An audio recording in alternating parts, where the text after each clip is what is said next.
Welcome to part 2 of a clean and a cruise, where we're going to work on Brenda's Babe again. Today we're going to do the interior, and then yes, we will go for a cruise, although this time it's not a pointless one because I have to move on today because my 2 weeks here is up. So before we make a start on cleaning the interior, I'm going to get us some hot water, which we do by turning on the power supply and pressing go, like so.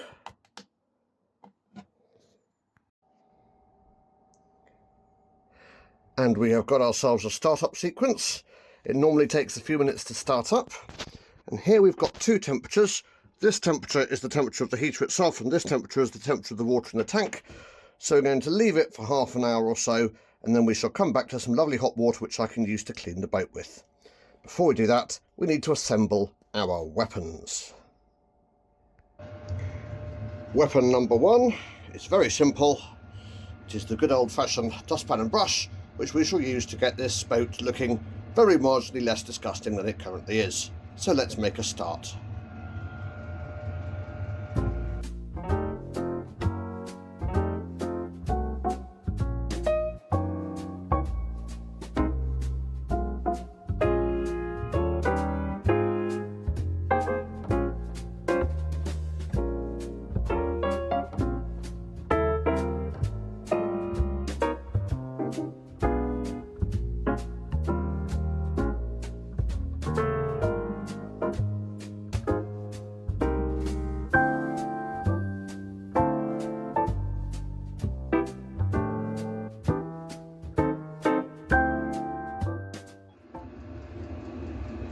Alright, that's the sweeping done.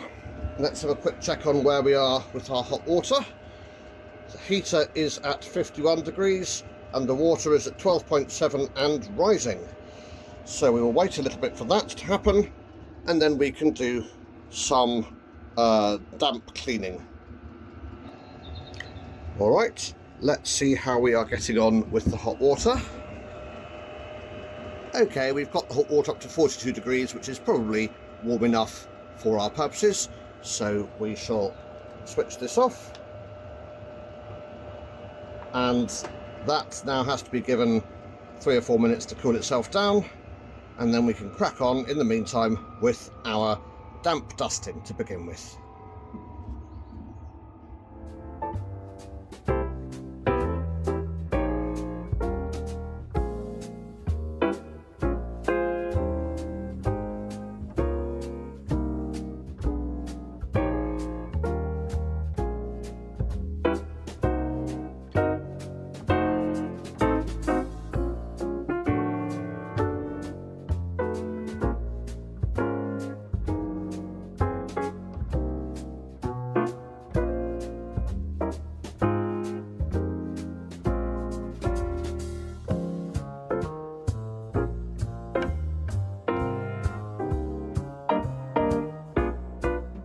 Damp dusting has been achieved, and so now it is time to break out the elbow grease, literally, and to clean the bathroom and the kitchen using, I should be clear, different cloths.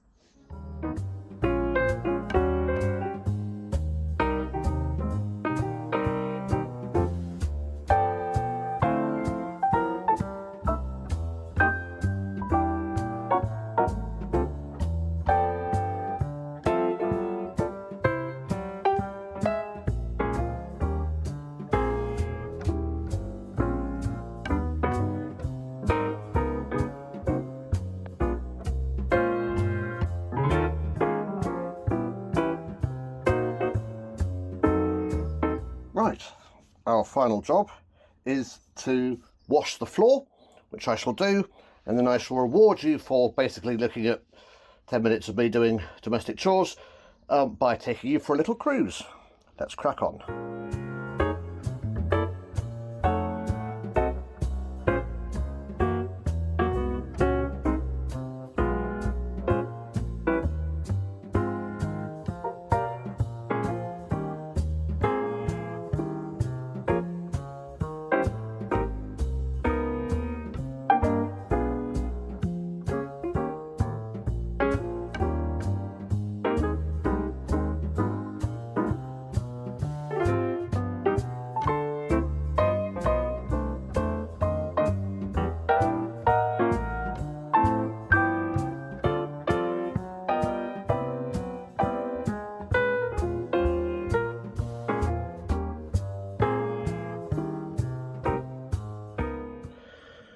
Right then, let's give ourselves the promised reward and go for a cruise.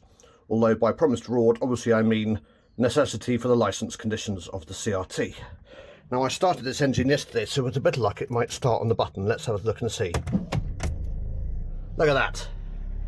Beautiful. Okay, I'll get untied and off we go.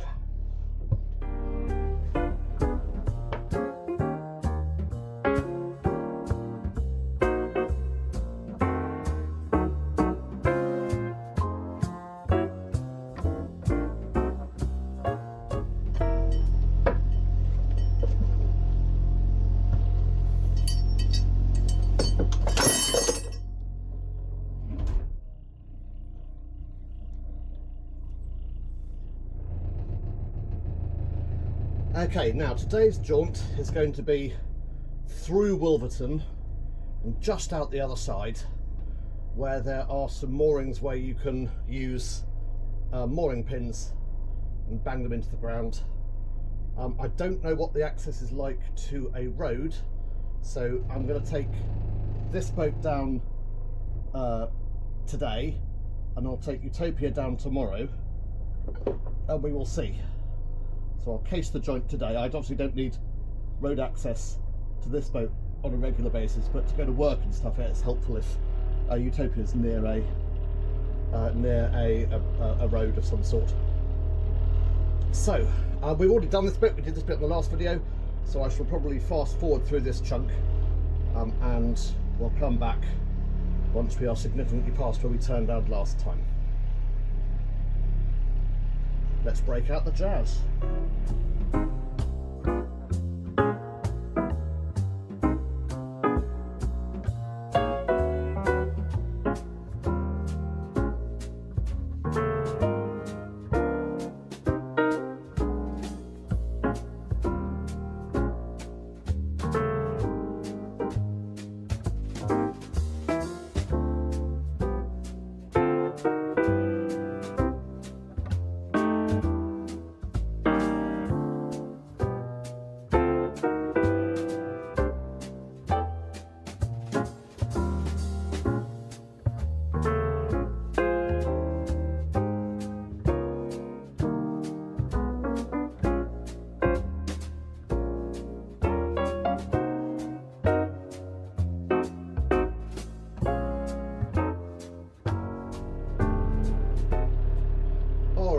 So if you watched part one of this video, you might recognise that this is where we turned around last time and then went back up to the old galleon. But this time we are carrying on. Now, Wolverton is an old railway town. It has in the middle of it I think there's a bridge that was built by George Stephenson, if I'm right. It's not used anymore, alas, and it's in a very, very poor state, but it's certainly a very, very old railway bridge. There's also a lot of railway sheds, some of which still are used, some of which were or are, I don't know, used to house the Royal Train. This really was a central hub for trains. Nowadays, I'm afraid it's a bit sad looking. There's lots of derelict railway sheds, including one right in front of us, and lots of rather unprepossessing sort of industrial estate type buildings. But nevertheless, the Wolverton itself retains its charm, which you will see as we cruise more or less straight past Wolverton Station. Let's fast forward a little bit, shall we, and have some jazz.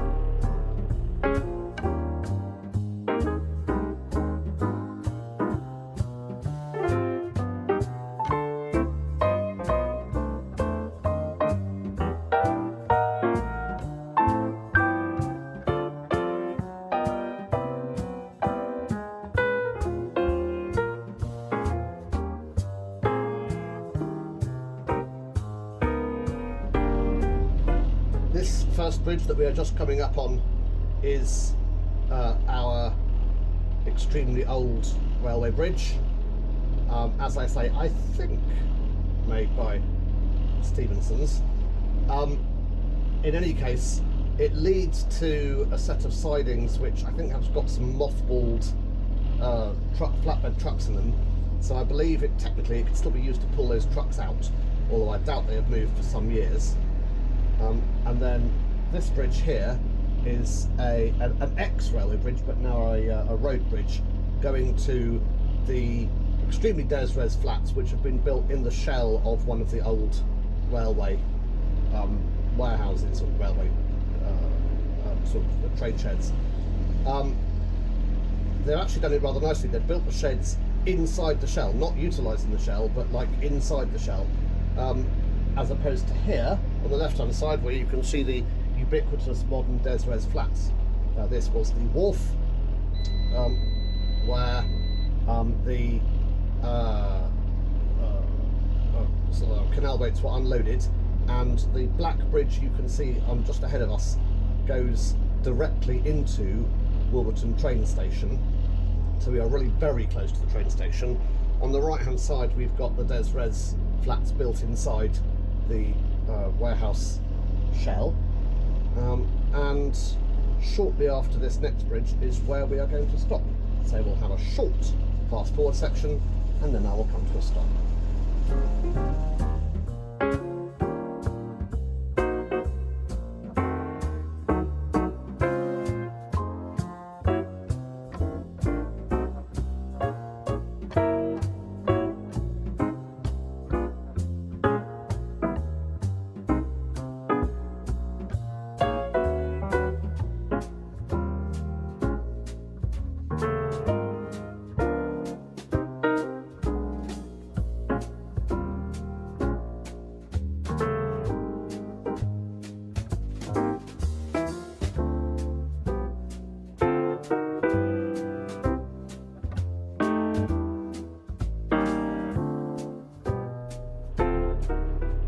This is where we are coming to the end of today's cruise. I shall moor up one side or the other of this blue boat ahead, and then we shall see if we can get to the road, and therefore if there is a sensible place for me to bring my bigger boat.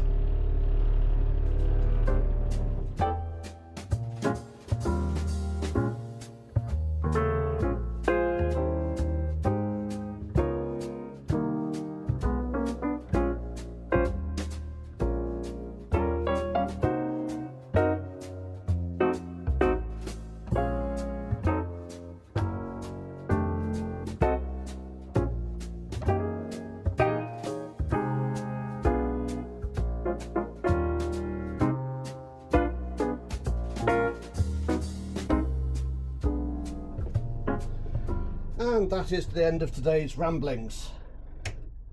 I hope you enjoyed it, stroke them, and I shall see you next week. Thank you very much. Goodbye.